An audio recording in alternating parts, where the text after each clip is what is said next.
नमस्कार, मी संदीप चव्हाण आणि आपण पाहत आहे PCMC न्यूज. खरं तर पिंपरी चिंचवड महानगरपालिका निकाल लागला, भाजप सत्तेतही आलं, महापौर उपमहापौर देखील भाजपचे झाले. अर्थात अजूनही स्थायी समिती असेल, विषय समित्या असतील, या संदर्भात निवडणुका व्हायच्यात. पण आता चर्चा सुरू झाली आहे ती प्रभाग अध्यक्षपदांची.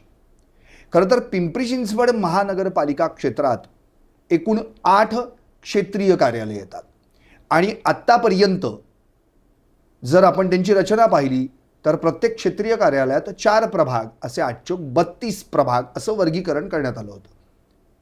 पण यंदा मात्र भाजपनं यावेळी राष्ट्रवादी काँग्रेसला एकही प्रभाग अध्यक्षपद मिळू नये यासाठी एक नवी चाल खेळण्याचा प्रयत्न केला.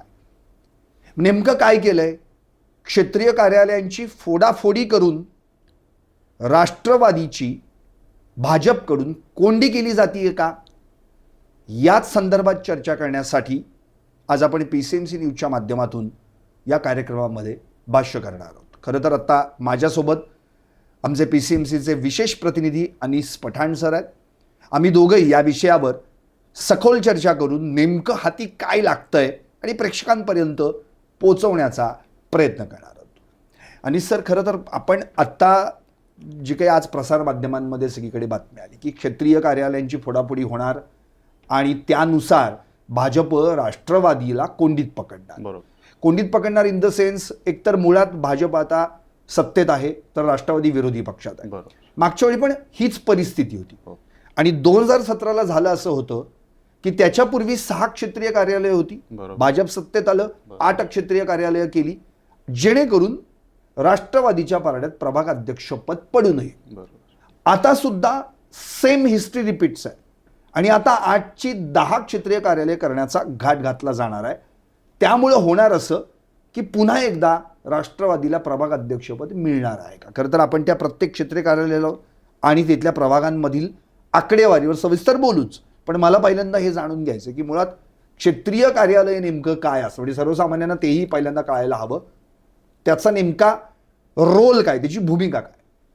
आता जर तसं पाहिलं तर क्षेत्रीय कार्यालय म्हणजे एक नेमकं असं सांगता येईल की महापालिकेवर कामकाजाचा जास्त भार पडू नये याच्यासाठी ते विस्तारित असे वेगवेगळ्या झोनमध्ये ते विभागलं गेलं. ज्यावेळेस 1997 साली महापालिका स्थापन झाल्यानंतर 1997 साली म्हणजे 82ला महापालिका स्थापन झाली. 86ला पहिली निवडणूक 86ला पहिली निवडणूक झाली. तर 1997 मध्ये 4 कार्यालय स्थापन झाली. मग तशी वाढती लोकसंख्या, शहर वाढत चाललंय, त्या हिशोबाने मग 4चे 6 झाले. 2017 मध्ये भाजप सत्तेत आलं आणि त्याचे मग 8 झाले. आता पुन्हा असं म्हणता येईल आपल्याला की भरपूर लोकसंख्या वाढत चालली आहे. लोकसंख्येचा अंदाज घेतला तर याचा एक नियम असा असतो की नागरिकांना त्यांच्या आसपास म्हणजे 5 ते 7 किलोमीटरमध्ये एखादं क्षेत्रीय कार्यालय असावं जेणेकरून त्यांना जास्त पायपीट करू लागू नये आणि लवकरात लवकर त्यांची कामं होईल या हेतूने ते क्षेत्रीय कार्यालय वाढवता येतं. नक्कीच. पण आता याच्या मागचा एक राजकीय हेतू पण आपण बघितला पाहिजे. क्षेत्रीय कार्यालय वाढवणं याचाच अर्थ त्या ठिकाणी आपल्या क्षेत्रीय कार्यालयातल्या नगरसेवकांना तिथल्या प्रभाग समितीवर वर्चस्व ठेवण्याची संधी उपलब्ध करून दिली. आणि कदाचित भाजपनं 2017 मध्ये जे केलं ते आत्ता करणार का? कारण की 2017 नेमकं हेच घडलं होतं. राष्ट्रवादीला प्रभाग अध्यक्षपद मिळू नये यासाठी देखील त्यावेळच्या आमदारांनी आणि अध्यक्षांनी मिळून बरीचशी खेळी केली होती. कदाचित यावेळी पण तसं करण्याचा प्रयत्न दिसतोय. कारण जी काही माहिती हाती येते तर 8चे 10 क्षेत्रीय कार्यालय करण्याचा घाट घातला जातोय. जर तसं झालं तर राष्ट्रवादीला प्रभाग अध्यक्षपद मिळणार नाही हे जवळपास क्लिअर होते. कारण की ते आकडेवारीनुसार तर आपण मांडूच नंतर. पण खरंच तुम्हाला असं वाटतं की भाजप यावेळी राष्ट्रवादीला सत्तेपासून तर दूर ठेवलंच, पण आता प्रभागांमधलं वर्चस्व देखील राष्ट्रवादीचं कमी करण्यासाठी त्यांची कोंडी करत आहे? होऊ शकतं हे.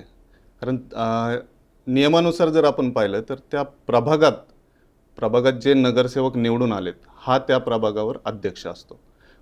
पालिकेत कोणाची सत्ता असू द्या, बरं तिथं भाजप असू द्या, राष्ट्रवादी असू द्या, त्याच्याशी काही घेणं देणं नाही. पण ते प्रभाग अध्यक्ष जो आहे तिथल्या प्रभागात असणाऱ्या नागरिक आणि प्रशासन यांच्यामधला तो दुवा असतो. मग आता तिथं जर राष्ट्रवादीचा लागलाय नगरसेवक तर तिथं ते बीजेपीचं असं देऊ नाही शकत. आत्ता प्रभाग जर आपण पाहिले तर प्रभागात प्रत्येकी 4 वार्ड येतात. तर त्याच्यानुसार प्रत्येक प्रभागात आता प्रत्येक वार्डात 4 नगरसेवक आहेत. मग त्यांनी काय केलंय की जिथं समजा राष्ट्रवादीचं एखादं 4 उमेदवार राष्ट्रवादीचे लागले, मग तिथं भाजपचा हा देऊ नाही शकत. पण त्याच्यासाठी त्यांनी नवीन प्रभाग रचना आखून, म्हणजे समजा आता 8 आहेत, तर आता बातम्या असं चालू आहेत की 10 होणार आहेत. मग तिथं त्यांनी सगळी प्रभाग रचना नवीन पद्धतीने करायचे असं चाललंय त्यांच्या मनामध्ये, जेणेकरून तिथं राष्ट्रवादीचा अध्यक्ष बसू नये. आणि तिथं त्यांनी एक संमिश्र करून जिथं राष्ट्रवादीची जास्त सीट आहेत तो प्रभाग बाजूला काढून तिथं भाजपाची कशी वाढवता येतील त्या हिशोबाने त्यांचं गणित चालू आहे. नक्कीच. आता तुम्ही म्हटल्यानुसार आपण थोडंसं आता जरा डिटेलमध्ये जाऊयात. खरं तर 2017 भाजप सत्तेत आलं, 6 क्षेत्रीय कार्यालय होती, त्याची 8 केली. बरोबर.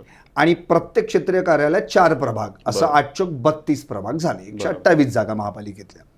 आत्ता परिस्थिती सेम तीच आहे. पण यावेळी मात्र भाजपानं 8 क्षेत्रीय कार्यालय 10 पर्यंत नेण्याचा प्रयत्न केला. जर तसं केलं तर 4 प्रभाग गुणिले 10 तर ते 40 होतात. तेवढे तर प्रभाग नाही आहेत. मग यावेळी करायचं काय? मग यावेळी भाजपनं जे प्रभाग पूर्वी प्रत्येक क्षेत्रीय कार्यालयात 4 होते त्यांचीच फोडाफोडी केली आहे.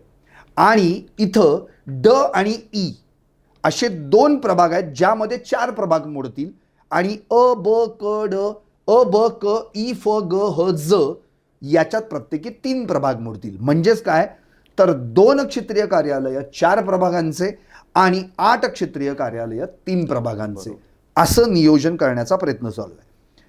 मुळात एकूण जी काही आत्ताची क्षेत्रीय कार्यालय आहेत ती अ ब क ड फ ग ह इथपर्यंतच आहे, म्हणजे एकूण 8.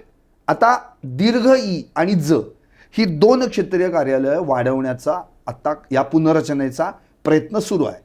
मग मला असं म्हणायचं आहे की ही जी फोडाफोडी केली जाते, अर्थातच तो बॅलन्स जर भाजपला सांभाळायचा असेल तर प्रत्येक प्रभागामध्ये आत्ता भाजपनं मिळवलेल्या जागा पाहता साहजिकच भाजपचं वर्चस्व दिसतंय.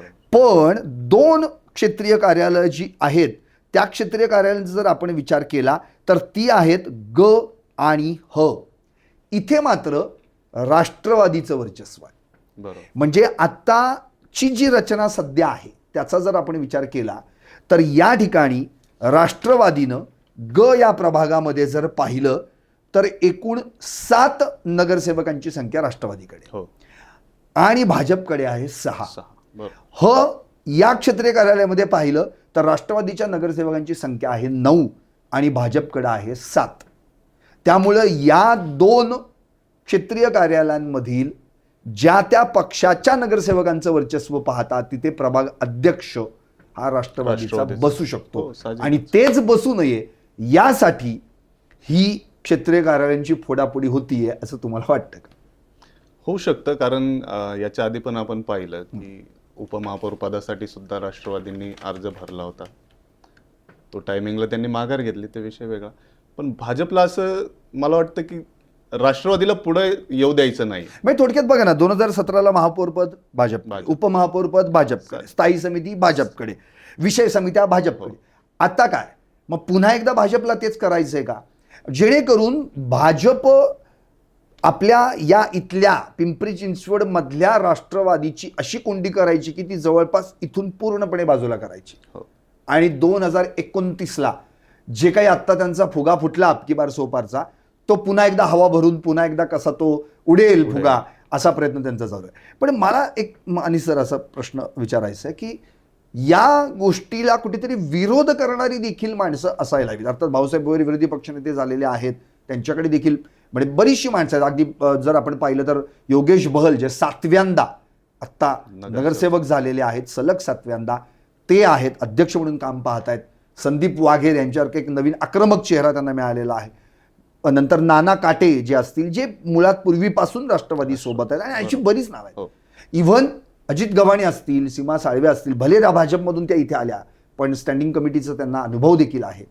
आणि सुलक्षणा धर यांच्यासारख्या पण आहेत, भले त्यांचा आत्ता पराभव झाला असला तरी पक्षाशी म्हणजे त्या राष्ट्रवादीशी जरी कनेक्ट नसल्या तरी शरदचंद्र पवार पक्ष आणि राष्ट्रवादी हे दोन्ही पक्ष एकत्र लढले होते.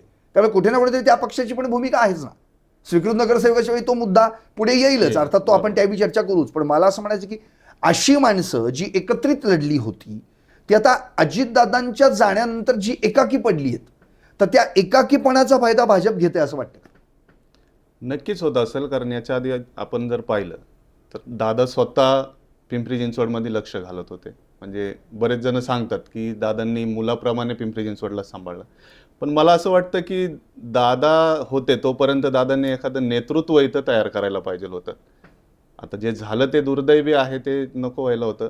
पण दादा गेल्याने हे राष्ट्रवादीचं जेवढं पारडं जड होतं आधी, तेवढं आता ते कमी पडलंय. नक्कीच. खरं तर आपण एक पाहिलं म्हणजे आता जुना क्षेत्रीय कार्यालयांच्या रचनेनुसार तर काय आहे आता 8 क्षेत्रीय कार्यालयातली स्थिती. तर अक्षेत्रीय कार्यालयात भाजपकडे 12 नगरसेवक आहेत, बरोबर. राष्ट्रवादीकडे 4 आहेत. ओके, अर्थात प्रभाग अध्यक्ष पदासाठी भाजप इथे अनुकूल आहे. ब मध्ये भाजपकडे 9 आहेत, राष्ट्रवादीकडे 4 आहेत. इथे पण भाजप अनुकूल आहे. क मध्ये भाजपकडे 10 आहेत, राष्ट्रवादीकडे 6 आहेत. इथं पण भाजप अनुकूल आहे. ड मध्ये भाजपकडे 15 आहेत, राष्ट्रवादीकडे 1 आहे. इथं पण भाजप अनुकूल आहे. ई मध्ये भाजपकडे 14 आहेत, राष्ट्रवादीकडे 2 आहेत. इथंही भाजप अनुकूल आहे. फ मध्ये भाजपकडे 12 आहेत, राष्ट्रवादीकडे 4 आहेत. इथंही भाजप अनुकूल आहे. पण ग आणि ह या 2 जर क्षेत्रीय कार्यालयांचा विचार केला तर इथे भाजपकडं 6 आहेत, राष्ट्रवादीकडे 7 आहेत, म्हणजे 1 जास्त. आणि ह मध्ये भाजपकडे 7 आहेत तर राष्ट्रवादीकडे 9 आहेत, म्हणजे 2 जास्त. त्यामुळे ही 2 प्रभाग अध्यक्षपद सुद्धा राष्ट्रवादीच्या पारड्यात पडू नयेत यासाठी फोडाफोडी करून त्यातले जे प्रभाग आहेत ते बाहेर काढले. आता उदाहरणार्थ यामध्ये प्रभाग क्रमांक 9, 20 आणि 21 या तिन्ही प्रभागांमध्ये राष्ट्रवादीनं क्लीन स्वीप केलं आणि भाजपचा सुपडा साफ केला. 4 पैकी 4 जागा या ठिकाणी राष्ट्रवादीनं मिळवल्या. यामध्ये 9 जो हा प्रभाग आहे तो ॲज इट इज जसा क मध्ये होता तसा क मध्येच ठेवलाय नवीन रचनेनुसार. पण 20 आणि 21 जिथं राष्ट्रवादीने 4 जागा मिळवलेल्या आहेत ते 20 आणि 21 दोन्हीही प्रभाग या ठिकाणी फोडलेले आहेत. म्हणजे ग मधला 21 हा प्रभाग फोडला आणि ह मधला 20 हा प्रभाग फोडला. तर त्यांनी केलंय काय हे पण आता आपण पाहूयात. या ठिकाणी खरं तर जो प्रभाग 20 होता तो प्रभाग दीर्घ ई मध्ये टाकलाय आणि जो प्रभाग 21 होता तो प्रभाग ड मध्ये टाकलाय. जेणेकरून आता नवीन रचना जर झाली तर आपल्या प्रेक्षकांना आपण सांगू शकू आता की नवीन रचनेनुसार नेमकं काय होतंय. मग आता बघा कशी भाजपची संख्या पूर्वी जास्त होती ती कशी कुठपर्यंत कमी आली.